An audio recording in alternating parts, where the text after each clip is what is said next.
Lạ lắm nha, có nhiều món đặc sản mà chính người dân địa phương không mấy quan tâm. Đến khi du khách từ nơi xa đặt chân đến trải nghiệm, thưởng thức tấm tắc khen ngon thì mới nhận ra rằng quê hương mình lại có món ăn ngon và độc đáo đến thế.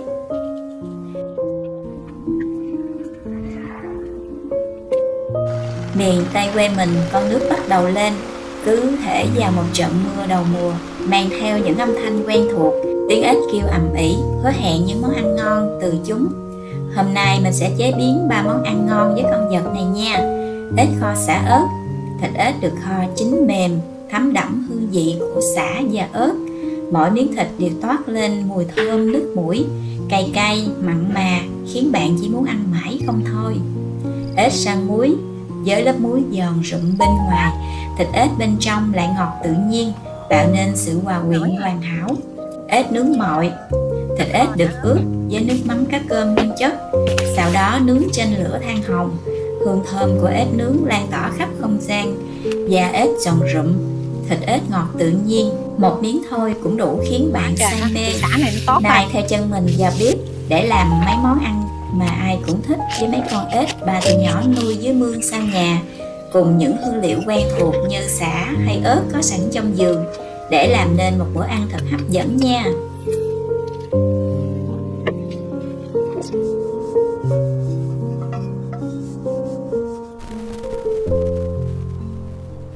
Đầu tiên, chúng mình cần làm sạch ếch.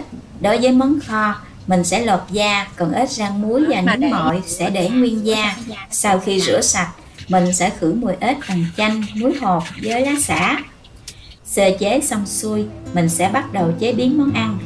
Chúng mình bắt đầu với món ếch kho sả ớt. Mình băm nhuyễn sả với ớt, xong xuôi thì bỏ nó qua một bên. Chút xíu mình sẽ ướp nó vô thịt ếch. Mình chặt ếch thành từng miếng vừa ăn, rồi bỏ vô cái nồi đất. Ướp thêm ít nước màu. Nước màu này mình làm từ nước dừa nên thơm ngon lắm. Cho sả ớt băm, thêm ít đường với xíu bột ngọt.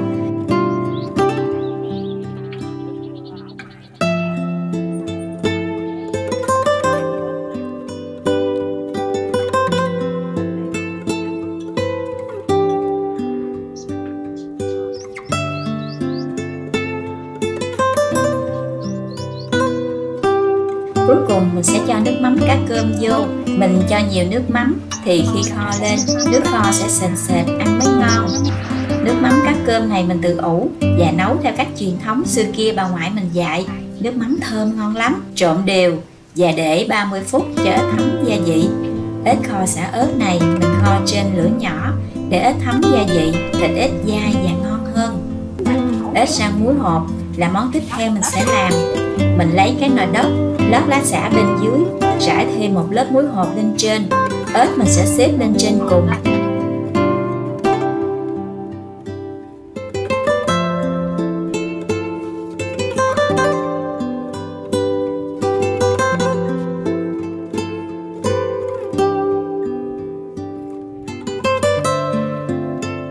Đậy kín nắp lại, bắt lên bếp nấu. Món này mình đợi khoảng 30 phút nha.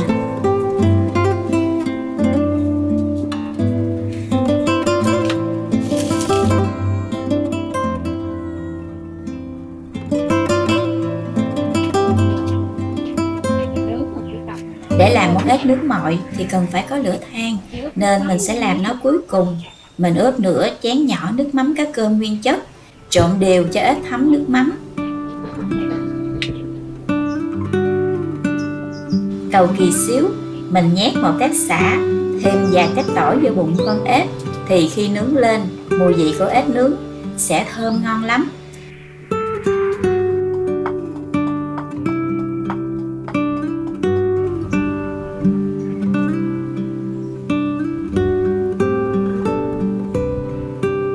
Buộc chặt bụng ếch lại với lá xả, sau đó cho mấy con ếch vào cái gấp tre, rồi buộc chặt lại. Đợi có lửa than mình sẽ mang nó đi nướng.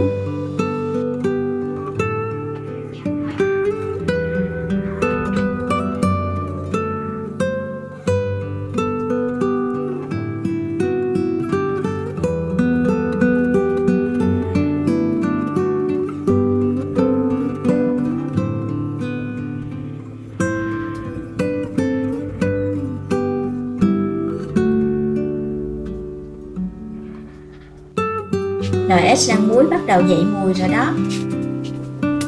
Trong thời gian chờ đợi ếch chín, mình sẽ làm nước mắm tỏi ớt và làm gỏi rau muống chua ngọt ăn kèm. Tỏi với ớt mình băm cho nhuyễn, bỏ vô chén, dắt thêm miếng chanh, cho thêm muỗng đường. Cuối cùng rót thêm mấy muỗng nước mắm cá cơm nguyên chất vô nữa, trộn đều lên là mình có chén nước mắm tỏi ớt thơm ngon, rất là hấp dẫn. Góp thêm ít nước mắm vào xả ớt băm để làm chén nước mắm xả ớt. Chút xíu mình sẽ chấm ếch nướng. Mình trộn gỏi rau muống đơn giản lắm. Mình cho 2-3 muỗng nước mắm tỏi ớt vào thau rau muống, sau đó trộn đều lên là mình đã có được món gỏi rau muống giòn ngon ăn kèm rồi nè.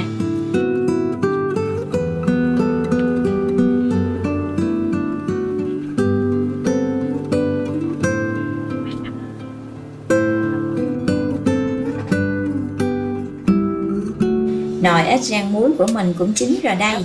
Thịt ếch vàng thơm ngon quá chừng. Với lớp muối hột giòn gụm bên ngoài, thịt ếch bên trong lại ngọt tự nhiên. Mỗi miếng ếch rang giòn tan, ăn kèm với chút gỏi chua chua sẽ mang lại cho bạn cảm giác không thể quên. Ếch nướng mọi rất ngon. Da ếch vàng hương thơm của ếch lan tỏa khắp không gian. Da ếch giòn rụm, thịt ếch ngọt tự nhiên làm cho bạn không thể cưỡng lại.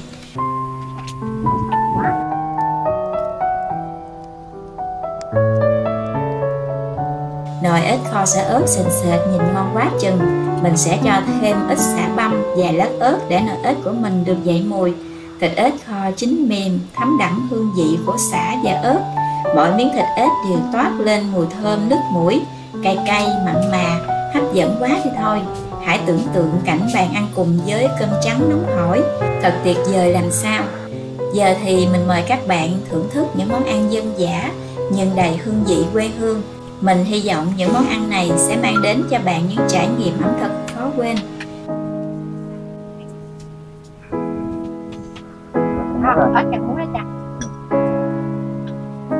Cảm ơn các bạn đã theo dõi. Chúc các bạn ngày mới tràn đầy niềm vui và hạnh phúc. Xin chào tạm biệt. Ngon vui. Món này lớn mà.